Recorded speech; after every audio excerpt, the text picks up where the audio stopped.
The following episode can be viewed on the YouTube channel Bernie or Bust Television. Good morning, USA, and welcome to another episode of the Bernie or Bust Show.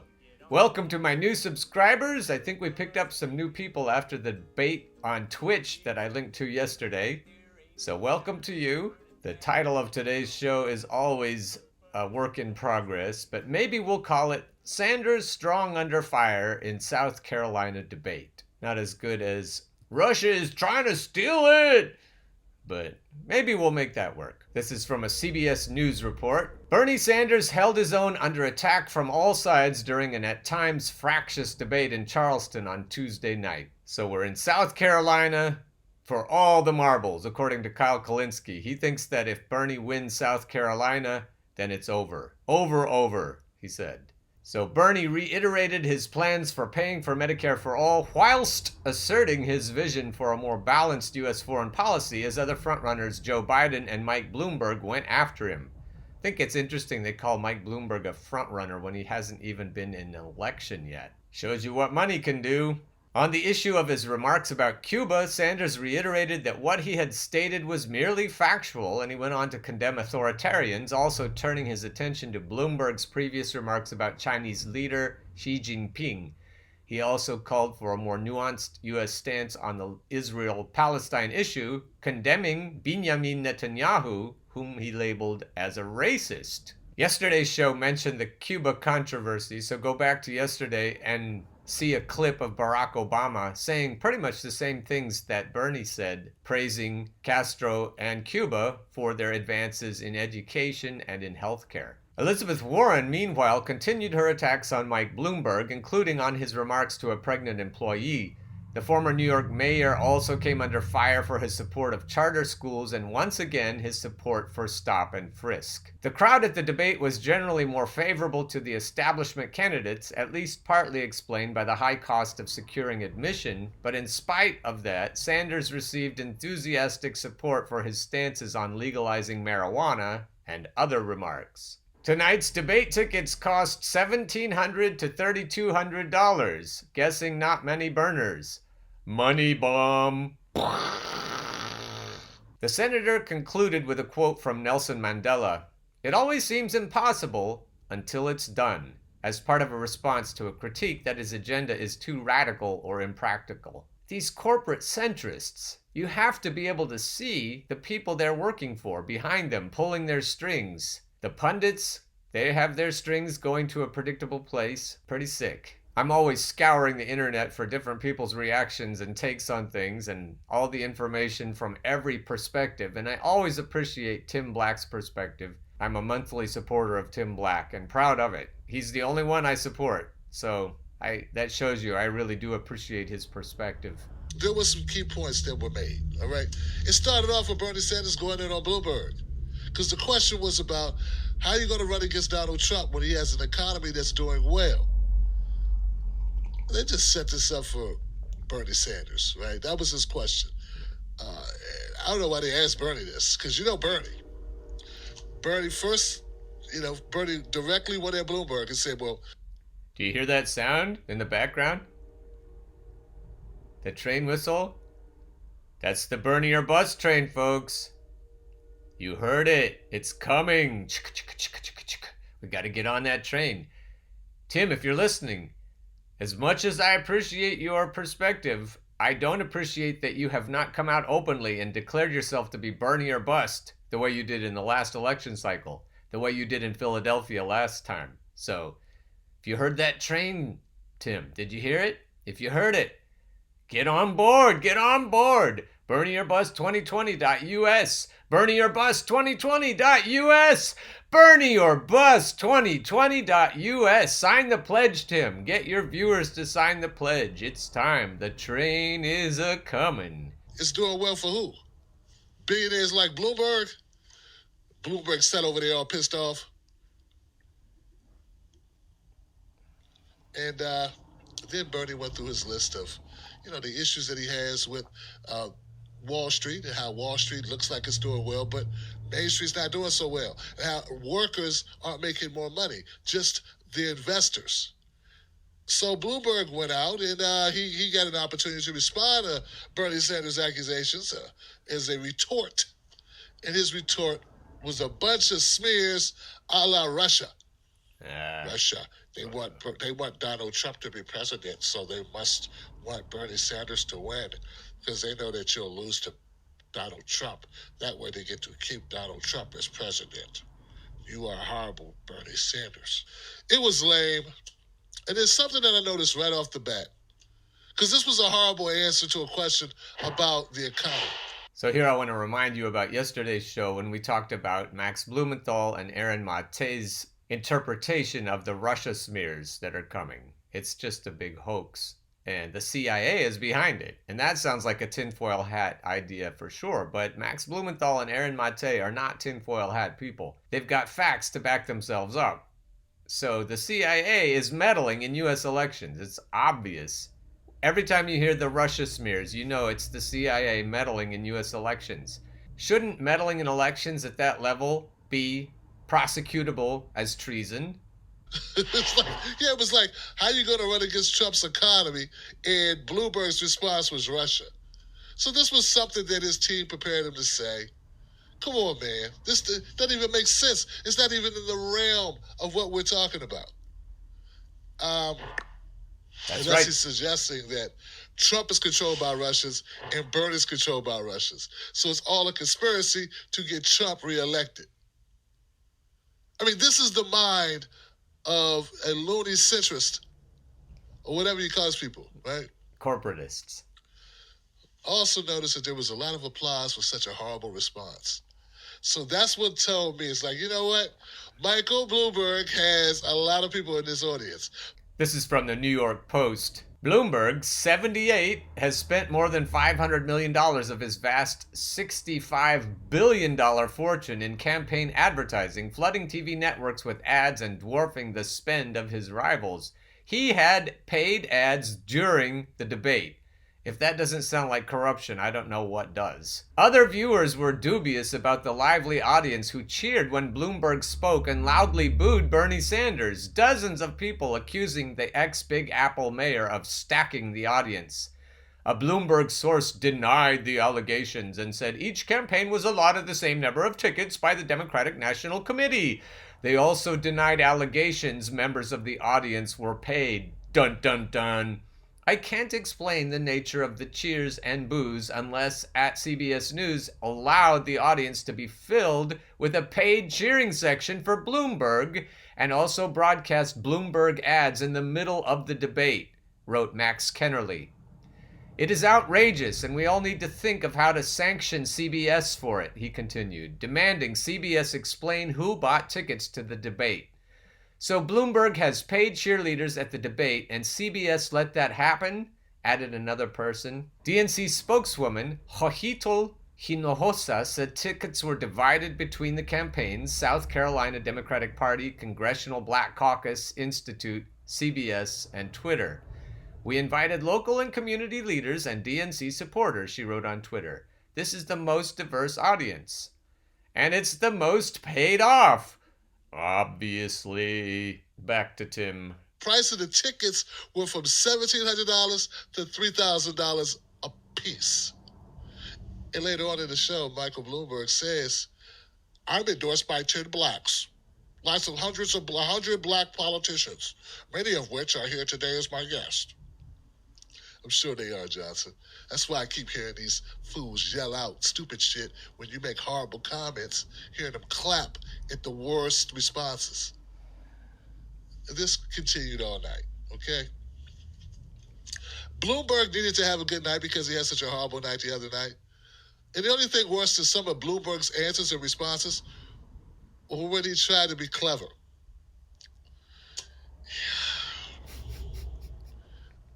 Bloomberg is not a human being.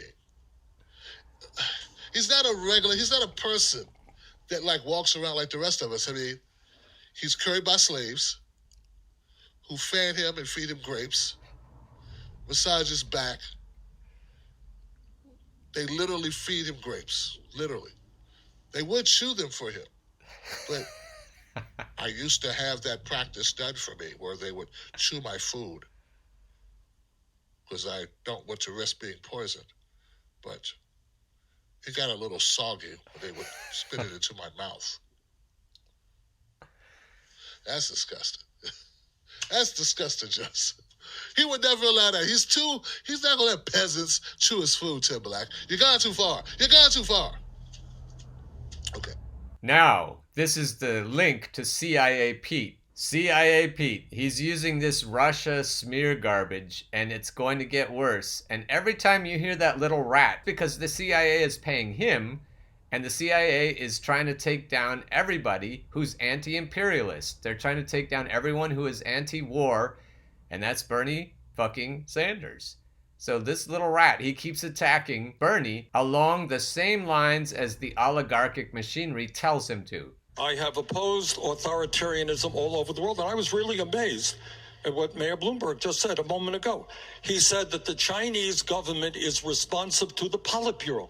But who the hell is the Politburo responsive to?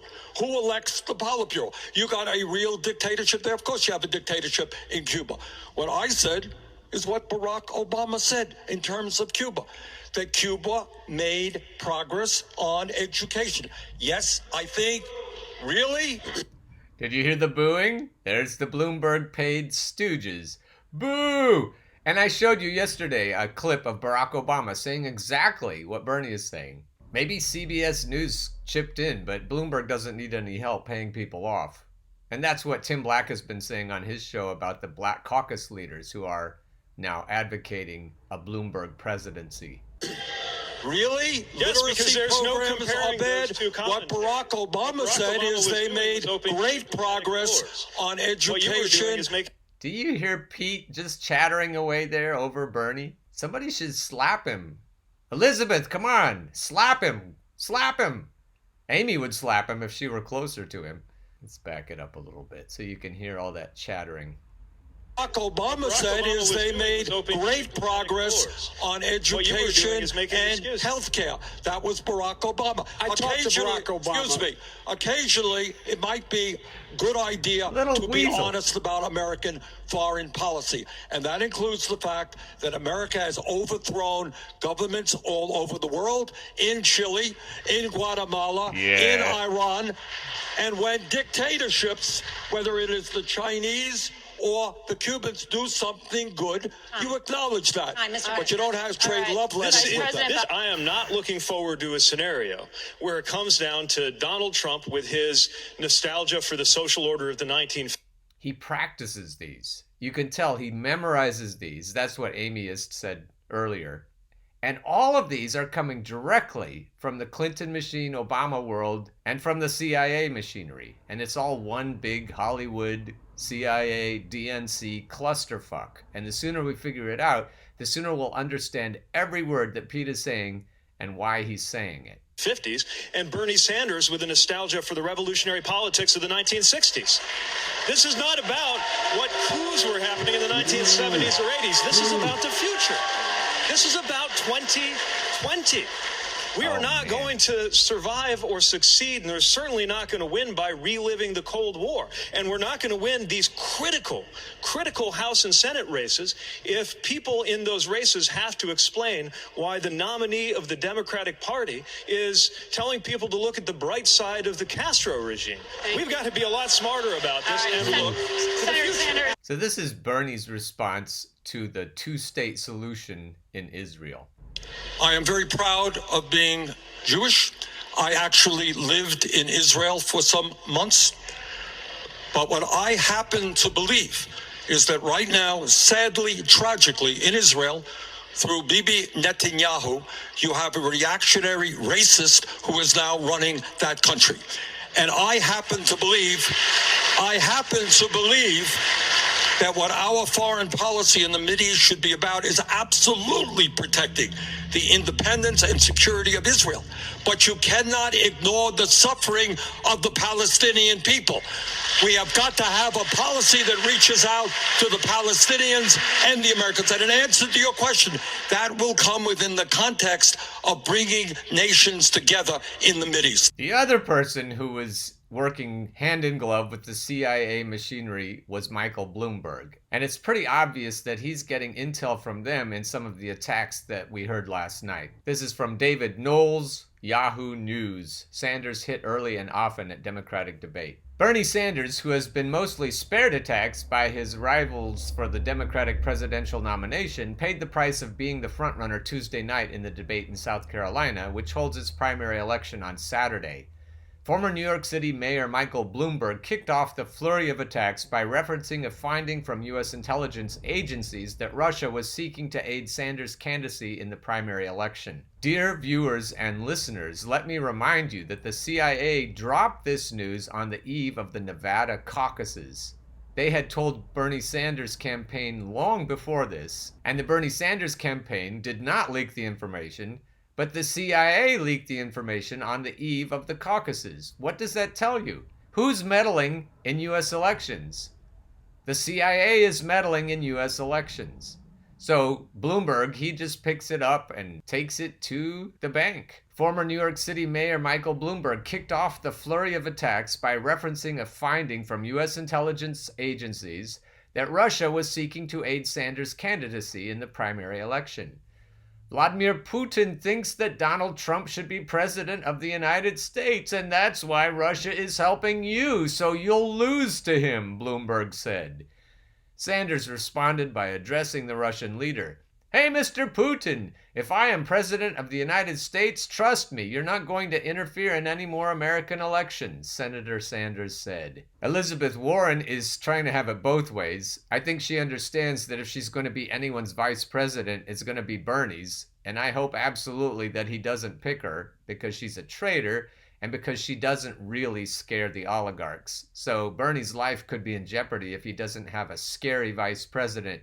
And Elizabeth Warren doesn't scare the oligarchs at all. So she simultaneously attacks him and cozies up to him and copies him. Next up was Senator Elizabeth Warren, who after conceding that Sanders was leading the race said, I think I would make a better president than Bernie. The reason, she explained, was that getting a progressive agenda enacted would be difficult and would take someone like herself who digs into the details to make it happen. Someone who has a plan for that. Now, Elizabeth, of all people, should not be criticizing anyone's healthcare plans because her daughter is in the healthcare industry. All of her waffling on this comes down to the fact that she's trying to be, quote, air quote, tough on the healthcare industry while simultaneously not scaring them away from donating to her campaign. She criticized Sanders' healthcare plan, saying it was short on details and doesn't show enough how we're going to pay for it. Wow. That really makes no sense coming from her because she was talking about how she was going to pay for her healthcare plan and she was blatantly misleading about how that would happen. She was saying that she wouldn't raise taxes and it wouldn't cost taxpayers a single dime. She was simply trying to foist the cost of her plan onto the taxpayers via payroll through the employers, as opposed to making a fair tax, a progressive tax that would be shared by everyone instead of through the employers. It was a really tricky and disingenuous plan. It still is. And she should not be criticizing Bernie for his honest and progressive healthcare plan and the taxation that he would use. Now back to Mayor Pete. Every time you hear him use the word divisive, you know that he's reading right from the DNC playbook. Former South Bend, Indiana Mayor Pete Buttigieg said the nation was tired of the divisive and toxic political landscape created by the Trump administration and invited viewers to imagine what the presidential campaign would look like if Sanders, boosted by the Russian government, won the Democratic nomination. Imagine spending the better part of 2020 with Bernie Sanders versus Donald Trump. Think about what that would be like for this country, Buttigieg said. I can imagine what it would look like. It would look like a faux populist versus a real populist. And I think there's enough time between now and November, Pete, for people to see that Bernie is for real. People on the other side of the aisle who want true change, especially in the Rust Belt. I think people in the Rust Belt will understand that Bernie is a better candidate than Trump to actually fix the problems that they face. I want to show you this New York Times article just because they have such clever graphics. This was in advance of the debate, but the pictures are so cute. Tonight's Democratic debate. Everyone versus Bernie Sanders. So we can go through now after the debate and we can see how accurate the New York Times was. This is by Shane Goldmacher and Adriana Ramick. Senator Bernie Sanders has emerged as the frontrunner, winning the most votes in the first 3 states while consolidating his base of liberals and young voters. Mr. Sanders carried everyone below 65 in Nevada, according to entrance polls, a decisive showing. Tonight's South Carolina debate is all about who can slow his momentum in Saturday's primary there and then next week on Super Tuesday. Let's keep in mind that the corporate string pullers are violently afraid of the existential threat of a Bernie Sanders candidacy. So when we see all these puppet candidates lined up against Bernie, we know it's because they're being paid by the oligarchs. Why would they all come into the race this time when none of them were in the race last time? Biden wasn't there, Warren wasn't there, Buttigieg was probably still in training pants, Amy wasn't there, and Steyer wasn't there, and Bloomberg wasn't there. Why is that? The machine is working frantically to stop a Sanders presidency, and the puppets are all those people on stage and behind them, all of the people behind the scenes, working frantically to do anything they can to stop Sanders. And he just keeps on chugging along. So, the New York Times again. But the anti-Sanders lane is a traffic jam of more moderate candidates. Let's just call them what they are, more corporate candidates. Former Vice President Joe Biden, who had his best showing in Nevada, the billionaire Michael R. Bloomberg, the former mayor Pete Buttigieg, and Senator Amy Klobuchar. Another leading liberal, I have a plan for that, Senator Elizabeth Warren, why don't they just call her a faux liberal or a faux aggressive, is persisting too. Why is Warren persisting? She has to stay in the race all the way to the end so that she can get as many delegates as she can and hand them to someone besides Bernie. Mark my words, you heard it here first. Well, you probably didn't, because I probably heard it somewhere else, but that's the plan, Stans. And the debate stage is expanding rather than contracting. That tells you something right there. Tom Steyer returns after falling short of the qualifications in Nevada. As affable as Tom Steyer seems to be, it's still pretty weird that we're not having more people drop out by this point in the race. Usually by this point in the race, a lot of people have started to fold, and it becomes a 2-person race. Historically, it becomes a 2-person race by this stage, and it's not happening. The South Carolina leaders, watch this little popping up thing. They've got, see, as soon as you scroll up, then they pop Biden up and Bernie up. It's very cute. If anyone is best positioned to slow down Mr. Sanders in South Carolina, it is Mr. Biden, whose strongest base has been black voters, the majority of the Democratic electorate in that state. And the Biden campaign has new urgency. I think that's why they thought Biden did better. He's more urgent now, as Mr. Sanders closes the polling gap with his early wins. Kyle Kulinski says that if Bernie wins South Carolina, it's over. Stick a fork in Biden. He's done. I think that's where the urgency is coming from. Mr. Biden has run ads on his own gun control record that are widely seen as the top vulnerability for Mr. Sanders. I'm wondering about that. You go to the Rust Belt, you go to the rural Rust Belt, and you got these voters who want Bernie Sanders but voted directly for Donald Trump in the 2016 election.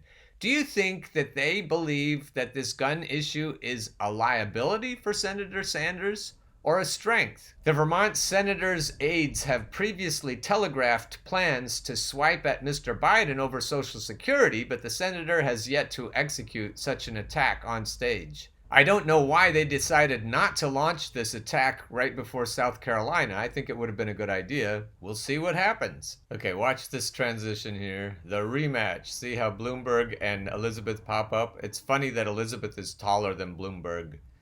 This pairing was the marquee matchup in last week's debate, though neither candidate is leading the race, but expect more of the same fireworks tonight. Ms. Warren has kept up her criticism of Mr. Bloomberg ever since stepping off the debate stage, and Bloomberg advisors are so focused on better preparing their boss that he rescheduled a television town hall on Monday. Can Mr. Bloomberg avoid getting steamrollered this time? They say that Steyer is a surprise threat to Biden. I don't know about that. Mr. Steyer has heavily courted black voters, including with some controversial payments and hirings. So he and Bloomberg are both trying to buy black support, and offers an alternative for Democrats uneasy with the performance of Mr. Biden or the democratic socialism of Mr. Sanders. Mr. Biden recently intensified his criticism of Mr. Steyer's past investments in private prisons, which could come up again. And it did. An anti-Bernie. Now we've got the rat, the CIA operative, the attack rat. The anti-Bernie? Question mark. You can take away the question mark. If some candidates have willfully ignored Mr. Sanders' momentum as a frontrunner, cough, cough, Elizabeth Warren, cough, Mr. Buttigieg has made plain that his candidacy is now about offering an alternative to Mr. Sanders. Well, that's a nice way to say it. Why don't we just say that his candidacy is all about stopping Bernie, and his corporate string pullers are doing everything they can through Pete to get that to happen. Pete accused Bernie of having an inflexible ideological revolution that leaves out most Democrats. I don't think you've been to the rallies. Mr. Buttigieg has belatedly started running TV ads in South Carolina criticizing Mr. Sanders' health care plan. Let's see how that goes. But to say the former Indiana mayor has struggled among black voters is an understatement, and South Carolina is his last chance to prove otherwise before Super Tuesday. Didn't happen. Sorry about that, Pete. Just didn't happen. Then fire for the frontrunner. If someone tuned into the last debate unfamiliar with the race's actual dynamics, they could be forgiven for believing that Mr. Bloomberg, not Mr. Sanders, was the leader. That's what money does for you. From the very first question to Mr. Sanders, that clash revolved heavily around Mr. Bloomberg as he made his debate debut. But there is no mistaking that Mr. Sanders is now the man to beat, and the possibility that everyone turns on him is more real than it has been at any past debate.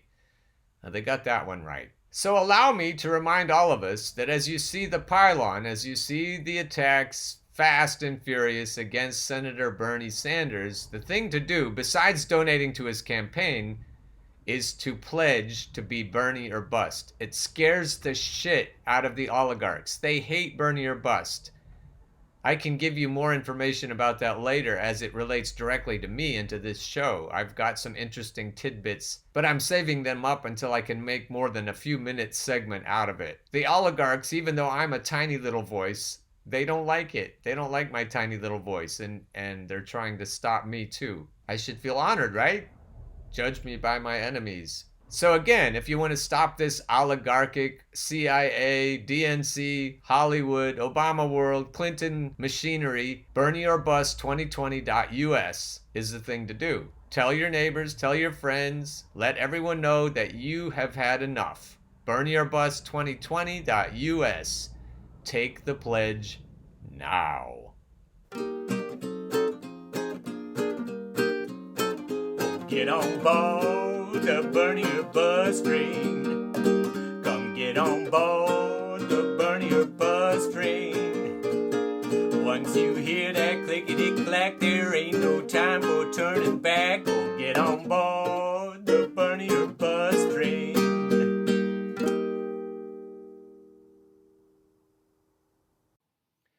The preceding episode can be viewed on the YouTube channel Bernie or Bust Television.